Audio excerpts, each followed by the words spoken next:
Hello, welcome to an all-new Marvel Cast Explosion Network's hub of all things Marvel, a place to talk about everything MCU and beyond, from Avengers and Defenders to Blind Spot and Tigress Blanca. My name is Ashley Hobley, your podcast host without fear, and joining me today is astonishing Dylan Blight. Happy to be here talking about Punisher Season 3. I think that's right. No, it's a special, remember? No, but there's 2 seasons, right? Already? Isn't that? Yeah, but we're not getting it. Never mind. Yeah, never mind. Today we're talking about the latest episode of Daredevil Born Again, episode 4. So please be aware we'll be freely discussing anything and everything about plot themes in any of the episodes, so if you haven't watched it, come back later. With that said, let's jump into discussing episode 4, Sic Semper Systema, directed by Jeffrey Nachmanoff, written by David Feige and Jesse Wigutow. Matt Murdock and Wilson Fisk's darker halves fight to be unleashed. Dylan, what do you think of this latest episode of Daredevil Born Again? I don't think it was as good as last week. I think maybe that was because it was a combination of the 2 episodes prior, and yeah, kind of like I thought last week. It does appear to be that we're now into the Punisher arc of the the story with the seeds that have been planted the last few episodes. So, and then the last arc of this story is going to be serial killer Blood Eye Man. That guy. Maybe. I will say I found the scene that with Fisk listening to the children singing to be as cringe as I think he was. So that was something. But yeah, I thought it was a decent episode. I think it had some moments, but I think coming off last week's, it felt a little bit more like building up that momentum again. I really enjoyed this week's episode. I think probably it's highlighted by some really great moments rather than being a great episode in and of itself. I think there are some really interesting discussions and things happening, but it does still feel like it's putting pieces in place, and we are getting to understand a little bit more about the characters and the overall plans, I guess. And then we get, obviously, Punisher shows up. We get our first look at Muse, who is the masked. That's his name, is it? Yes. The band, the Muse. I think more as in the inspiration for art, Muse. Oh. Yeah. That would make sense, hey? Yes. What's his inspiration? Killing? Maybe. I don't know if you noticed, but the mural, the white tiger mural that we see prominently, signed Muse. So it could be implied that a lot of the other murals that we've been seeing through the city have been he's painting him in blood, white blood. Well, I mean, food dye, coloring can do amazing things, You can do a crazy thing with the food dye. So yeah, obviously, where do we start this week's episode?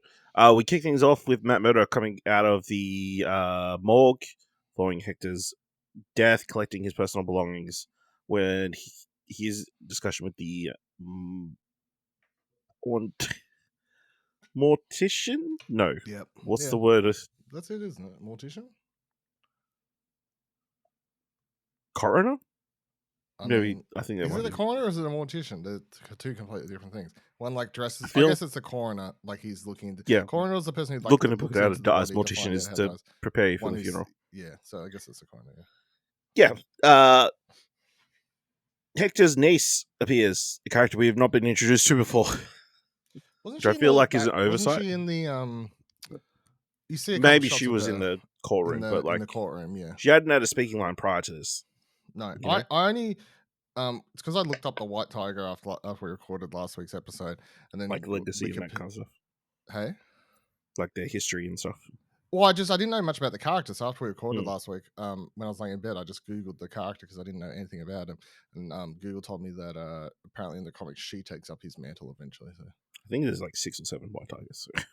Okay, well, yeah. But yeah, she is one of them. Yeah, she wants to go see her uncle.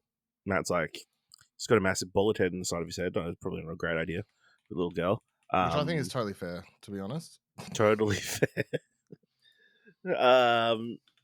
Yeah, and kind of explains, you got to have hope that they're going to find a killer, and she's convinced that the police are behind it because she knows math. She's not wrong. She is not wrong. That would be that was our number one suspect last week, so we're all on the same page. We jump to BB Ulrich is hanging out with old mate Daniel Blake as they're enjoying a party in the nightclub, and Daniel reveals a secret plan that Fisk has got to do with recycling, and it's not going to be union busting, but it's he's going to change the way we do recycling here in New York City. Finally, something useful. Finally, something useful, and he's a little bitch and doesn't want to stay out late anymore because he hasn't got to work. He's a little bitch. Yeah. So then, we see the mural in the background of them at the nightclub and that kind of stuff, and across the street we see a man called Bradford getting arrested for allegedly stealing a few boxes of cereal, of course, which the police eat themselves. Kirsten then asks Matt to take Bradford's case, so that's where he heads in the morning. We jump to Fisk and Vanessa in another marriage therapy session, where Vanessa kind of goes more into her lover that she had the affair with Adam, and why she's asked about why he chose to be with him, and those kind of things. Solid scene. Interesting to hear them constantly on the same page about what kind of business you in, or like business. What was your line of work? Business. Where is he now? I don't know. With the fish. Oh, sorry, no man. That kind of stuff. So yeah, I mean, we continue to see this softer side of Wilson Fisk. Yeah, totally a softer side. This episode, definitely. At the end of the session, Kirsten asks Vanessa if she feels safe in their marriage. And Vanessa says something along the lines of, my husband is, is a man of many extremes, but hurting me is not one of them. So, I would be very suspicious if I was a therapist and someone spoke to me like that, But I guess he has a reputation already, so that would kind of explain. He's kind of a known criminal. So it's not surprising that maybe he would have hurt people before. So the way she worded it, interesting. Yeah. So now we're back with Matt trying to get Mr. Bradford's out of jail. He's being charged with like petty larceny. He's got a criminal record as long as any I've heard on screen, many pages. And he does not want to go to jail. He wants probation, even though he should be spending at least 30 days in jail. Matt is able to sweet talk the I don't know who, the person in charge of giving pleas. I mean, I assume it's the person just working like petty crimes for the prosecution or something, where they just whip through them. That's why there's a bunch of people running around. You see that guy like swing in and be like, 5 days community service for. She's like, yeah, sure. Yeah. So, they have a bit of rapport. He gets it down to 10 days, which he brings back to Bradford, but he is not pleased with that, and he gets very agitated that Matt says he should be thanked for giving him 10 days off, and obviously gets into how the system as a whole kind of fucks people like him. By I think the line was they'll spend 5 times as much as it cost me, 5 times as much to lock me up than to feed me, which is accurate. Mm-hmm. Yeah, so I thought all that was really interesting, and obviously, kind of, coloring in the character of Matt a little bit more.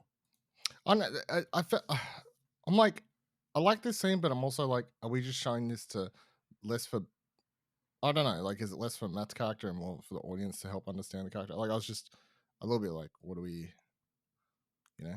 Maybe also to show him actually lawyering for a change, rather than just beating We saw people that up. last week, right?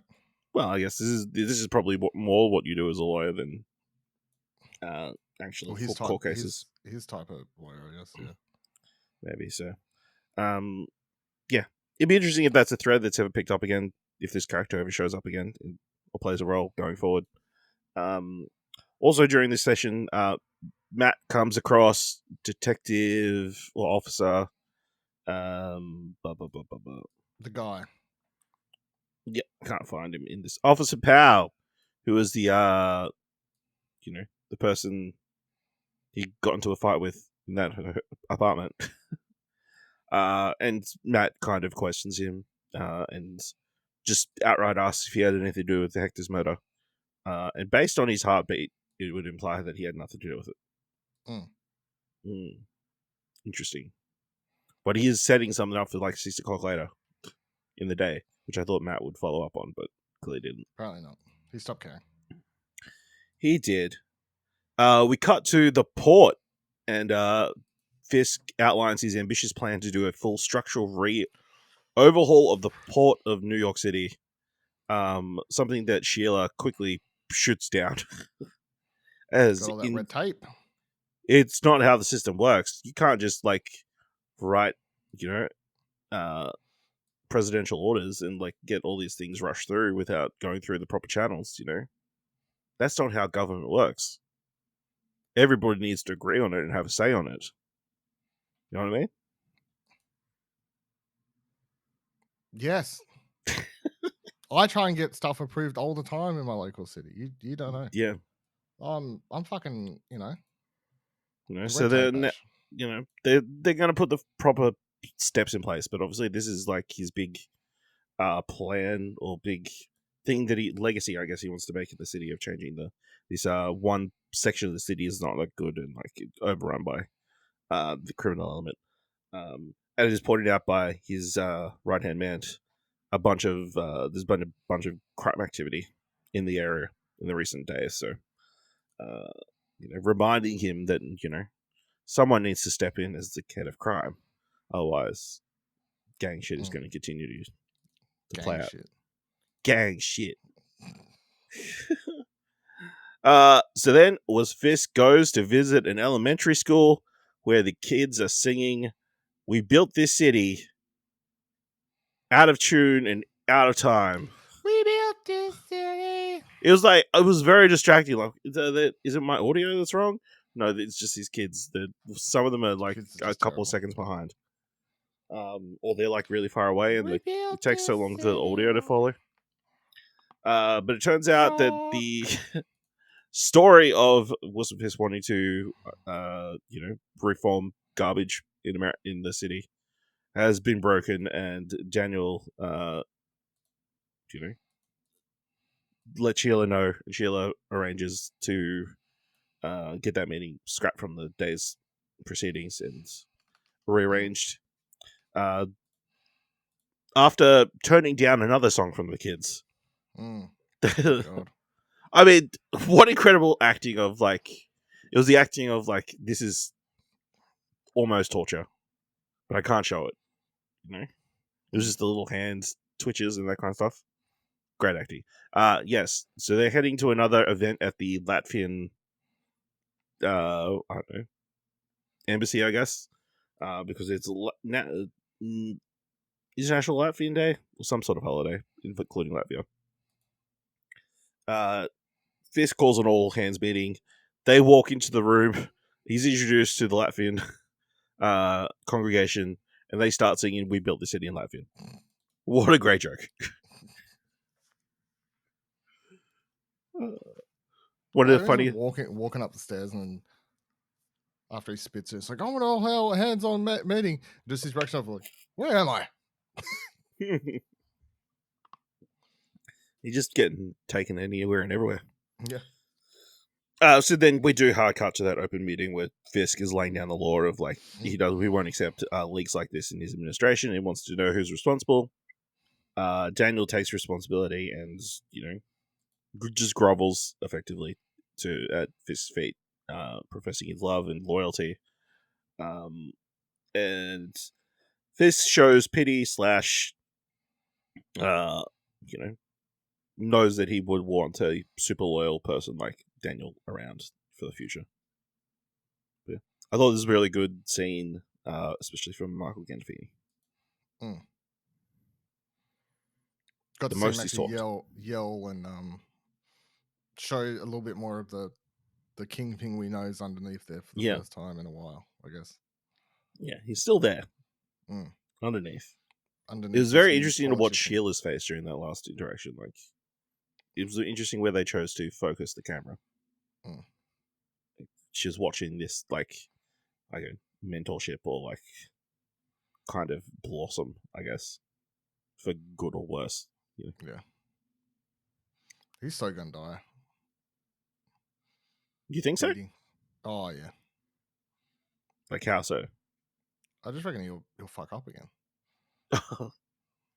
I thought maybe, like, he would be taken out and, like, Kingpin, like, would be upset. I reckon he just fucks up again, and that's the finally get to see his true colors or something.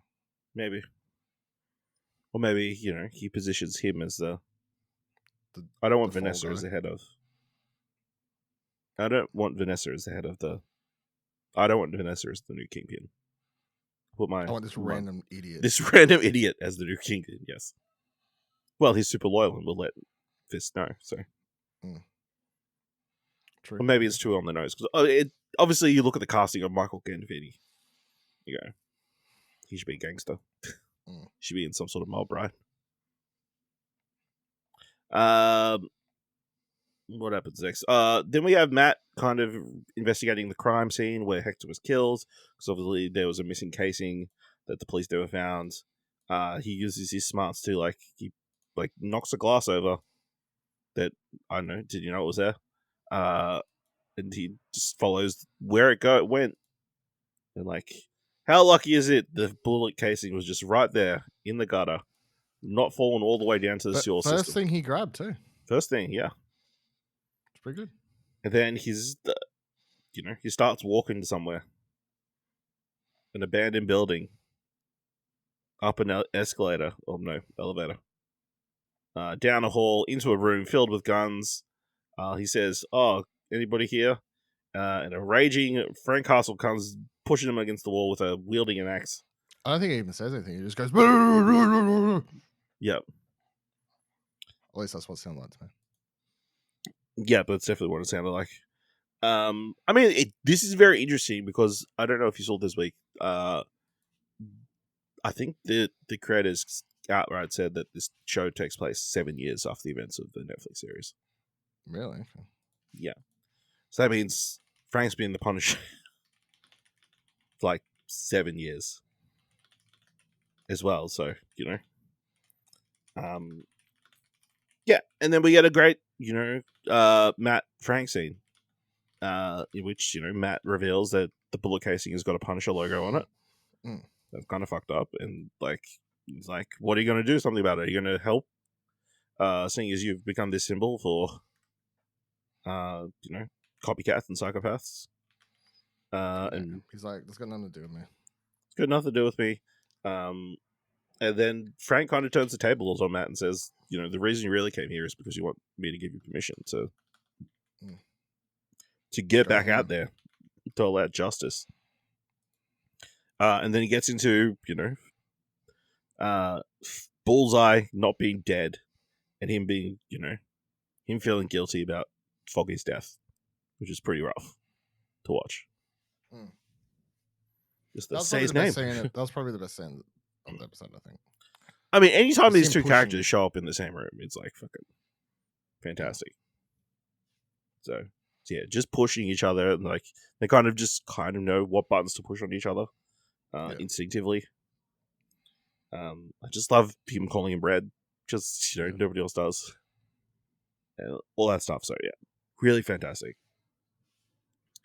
So yeah, I guess we'll see where that picks up in the coming episodes. Where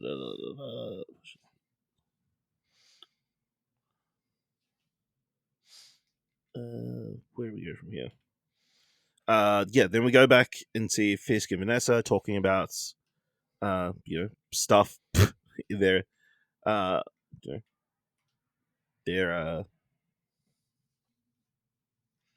talking about their therapy session and like what the, there's questions if she actually is safe in their relationship, that kind of stuff. And then we get Matt reconnects with Kirsten, and then we get like them having like a training sequence or like a sequence of them, Matt like getting back to work. I guess we see Matt like practicing with his billy clubs. Those are billy clubs. Yeah. And then we get to see Fisk have like a quiet dinner, while he is holding Adam prisoner somewhere. And he seems to have been there while he's like grown an extensive beard and just is begging Fisk to let him go. So yeah. Then we close the episode with one more look at Muse, who seemed to have abducted somebody he's got a secret base under the subway, and seems to be stealing their blood for some reason.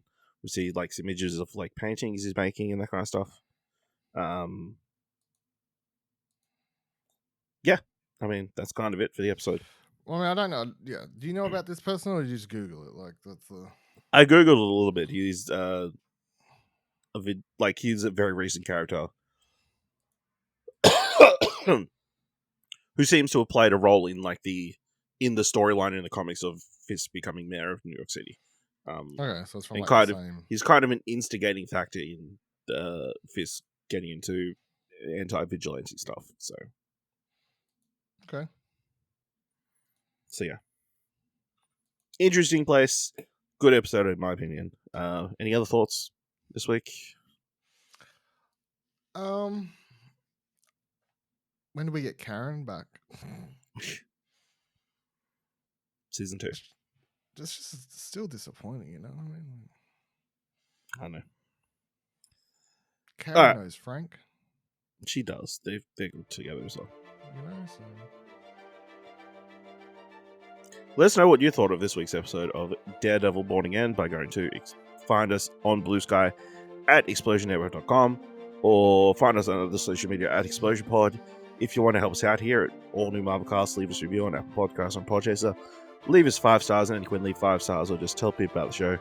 And if you've enjoyed this episode, throw us worth $1, head on over to our Ko-fi page at explosionnetwork.com/supports. Thank you very much for listening. Make sure you watch next week's episode of Daredevil Born Again, and join us next time for another All New Marvelcast.